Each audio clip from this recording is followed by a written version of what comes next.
Country Music Hall of Fame, a member of the Rock and Roll Hall of Fame. Little Miss Dynamite, member of the Grand Ole Opry, Miss Brenda Lee.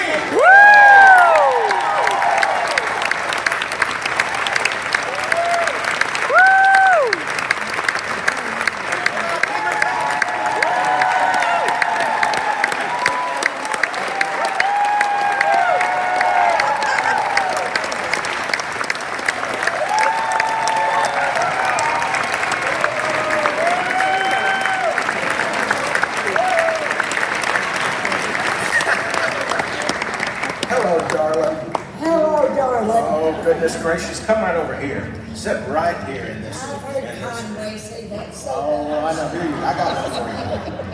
There you go. You never have too many mics. How are y'all? Good. My goodness, they love you. Well, I love them. That's the only reason that I am. Yeah. You know, if you didn't have them, you could be you. Personally support our career through the years. I feel like it's just as much a part of theirs as it is mine. Yeah. You know, we are fans of yours, but you had another fan that used to live in that mansion right across the street. I did. You What a hunk. And I was only 10 and I knew it then. One of the sweetest people I've ever known. Yeah. He was truly a giver. He loved his family. He loved his fans. He was loyal. And the business that we're in, sometimes you run into some curves that you can't straighten out, but it's just a bump in the road. And the people that love you understand that. And boy, did we love him. Right? Yes. You've seen so many wonderful performers, worked with so many incredible, legendary performers, but the look on that little girl's face is still the look you have now. Well, everything else is old, but I've got all my teeth.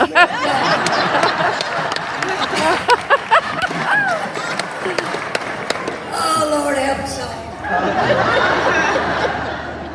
But from that meeting and backstage at the Grand Ole Opry, you got to meet him. From that meeting, the friendship developed that really remained. It did. We were very close. And he was, I can't say that he was different on and off stage, because it wasn't an act for him. That came from his heart. Whatever he did on that stage, that was the real him. And I loved him because first of all, he loved his family. And then he loved all of y'all. Because very seldom, I'm not going to say this right, and they'll go out and say, boy, she was a mean little girl. Very seldom does an artist truly love their people. They go and they perform because they love to perform, and that's why they do it. But sometimes along the way, they forget who is allowing them, That's right, other than him, to perform. And that's what I loved about Elvis. He never forgot. He never forgot. And that is a trait that only he can give you. And he had it. And I think people saw that. And they loved him for that. Of course, he was good looking too. He was, wasn't he, girl?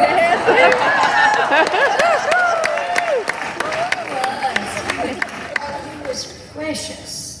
I wish everybody in this room could have met him. Yeah. Because he was.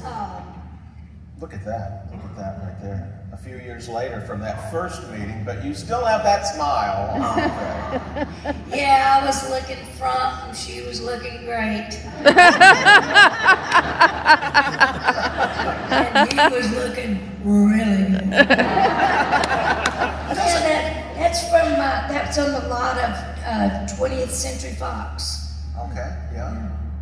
Yeah.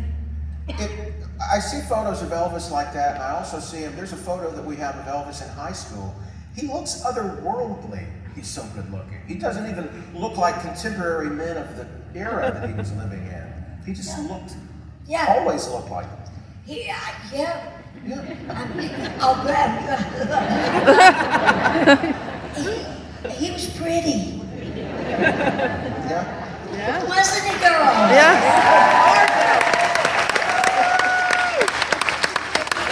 That's not a word you use for a guy, but he was. Yeah. Flop a wig on that man and get that wig going and some makeup, and hell, who'd know the difference? He could have done like a musical version of Some Like It Hot. Oh!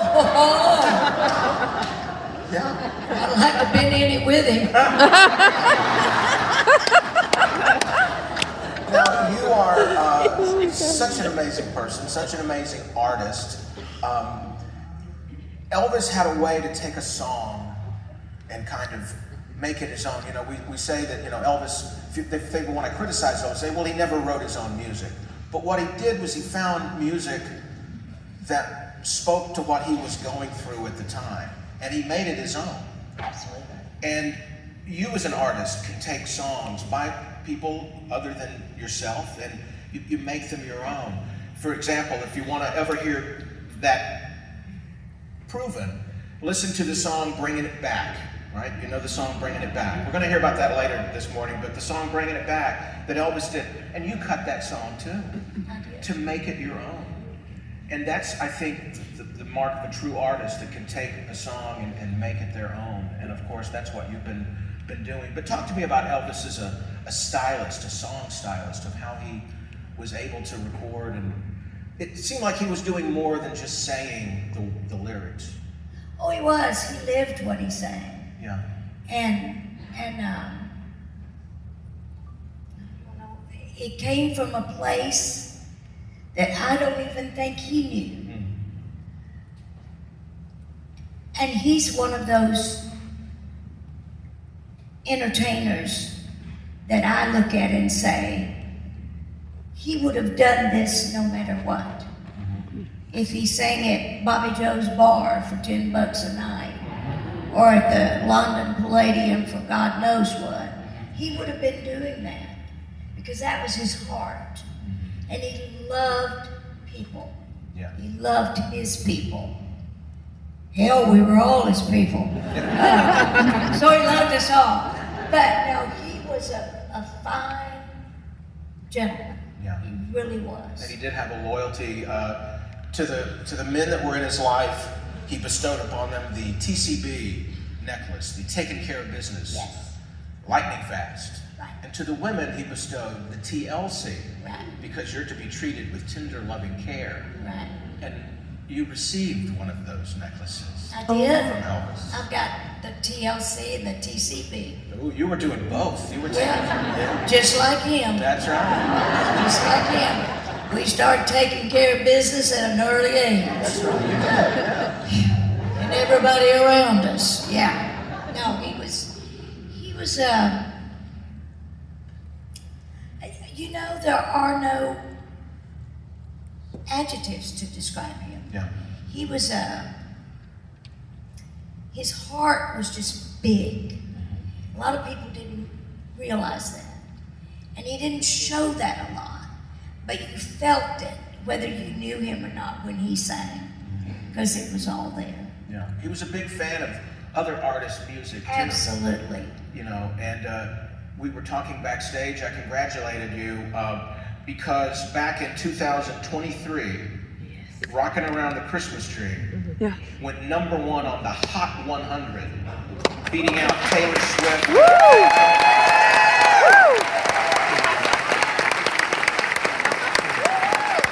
Name those girls again. Right. No, you know, Rocking Around the Christmas Tree is such a funny story because a Jewish man wrote that.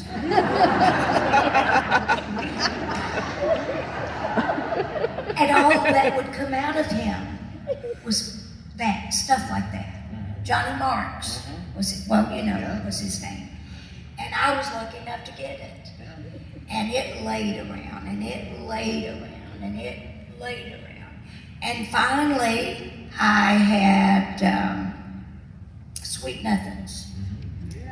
And then thank you. And then my baby whispers in my ear. If she sings anymore, we have to pay her more. Yeah.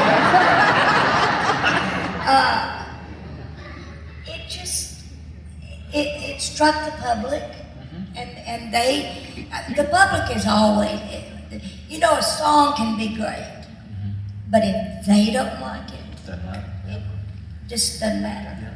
But that song is part of all our lives. I was telling Brenda backstage, the radio station I work out every Christmas, for the month of December, we go 24 hours of Christmas music. And people say to me, "Oh my God, that's all you play?" I said, "Yes, but I can play any artist I want as long as they did a Christmas song. Heck, I played Bob Dylan. He did a Christmas song." Good Lord, which one did he do? Yeah. It must be Santa Claus. But I tell you, the #1 song we get Say that again. must be Santa Claus. I've heard it enough. Okay.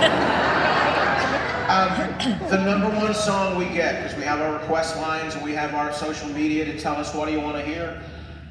I don't have to play Christmas music 24 hours a day for the month of December. I could play Rocking Around the Christmas Tree 24 hours a day. The month of and then it would happen. That's because of them. Yep. And my favorite musician in the world, Boots Randolph. Oh, Lord have mercy. Yes. One of the best musicians ever. Yeah. And that, Owen Bradley, of course, was my producer all those years. He took me when I was 10 years old. And I had a lot of these names. Most of you are young and you probably won't remember. But Boots Randolph was on sax, Floyd Kramer was on the piano, Buddy Harmon was on drums, the Anita Kerr singers, sometimes the Jordanaires, depending on what kind of song we were doing. But usually I had the same group all the time. And we never, Owen would play the song once and we'd just go in there and put our, whatever we put on it, and that was it. Yeah. It was fun. Yeah. Now it's all bells and whistles and overdubs and punching in and you do it right the first time, you don't have to do it again. yeah, I know it. I said that Elvis was a fan of all artists. He was a fan of yours, and of course, Angie Marchese. Looking through Elvis's record collection, you don't have to look far or wide to find some things from the archive, from the Brenda Lee music file. Oh my. Welcome back, Angie. Thank you. So after our 2 a.m.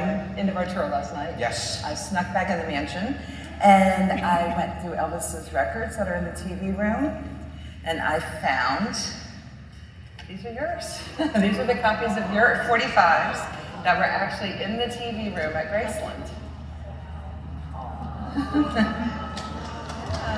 Aww. That's so sweet.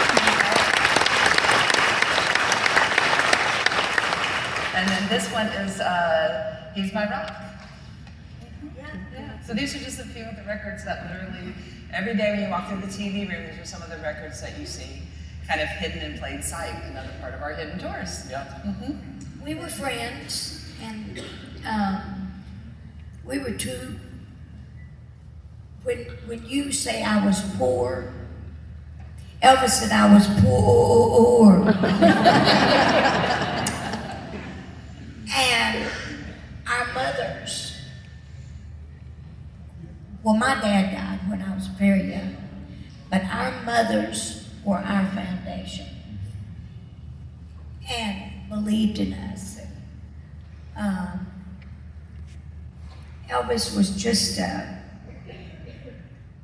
what you saw really is what you got.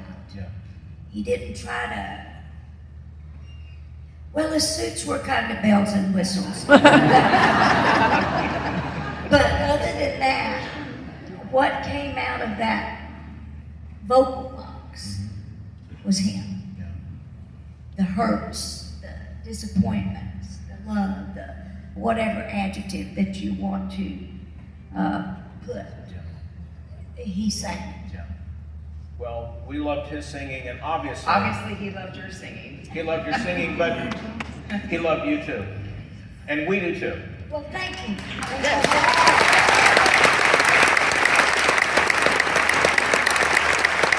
Anyone who's best friends with Sandy and Wink Martindale is best friends I with just me. talked to her. That's right. Sandy loves you. She wanted to talk to you this morning. I did. I talked to her, and she's gone California on me. I said, "What's happened to you, girl?" But she is precious, and she's doing good. Good. Good. So We love her. I'll Sandy, we love you. Love you, Sandy. And Miss Brenda Lee, we love you too. Thank you for coming to Grateful.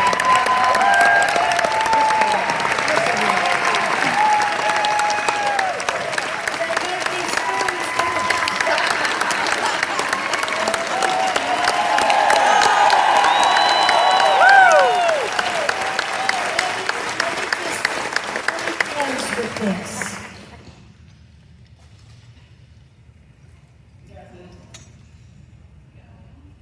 I could not be here without you. Aw. I never forget it. It's in my soul and in my being. You've let me enjoy something that I love to do since I was 4 years old. It has afforded me the opportunity to take care of my sweet, sweet mother who gave up her life so that I could have mine.